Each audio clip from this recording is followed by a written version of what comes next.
Well, comparatively, I think a lot of press is focused on the fact that women in other countries have reached the highest office in the land, and there's been questions as of late as to why it is that the United States is so far behind.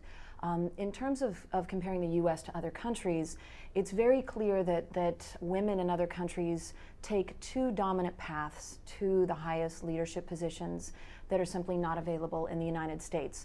So the first is familial replacement. So if a husband or a brother dies, there's a tradition of a female taking that position.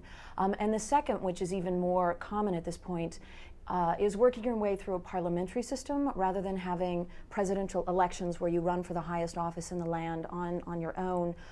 You would actually work your way through the parliament, gain a position of leadership within the party, and then be propelled to that position internally. So unfortunately, neither of those options is available in the U.S., which likely explains why we are so far behind many other countries. And in terms of actual progress in women in public office in the United States, a lot of people tend to think of progress as being something that is on a trajectory and is always going forward. But I would actually argue that we've stalled. We have been at 16% women representation, female representation in both the House and the Senate for over a decade.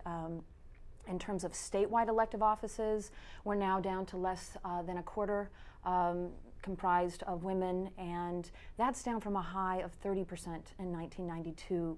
So it appears that we have seriously stalled in terms of upping the numbers. And then to buttress that, there are attitudes and opinions that are shifting that don't benefit women. We know that young people now are less supportive of women in political leadership positions than the previous two generations. In fact, 25% of young men and women believe that men are better at leadership, are better suited for leadership than women are. And even though men are more likely to say that, a sizable number of young women also believe that. So I think that we're in a tenuous time in American politics in terms of female representation.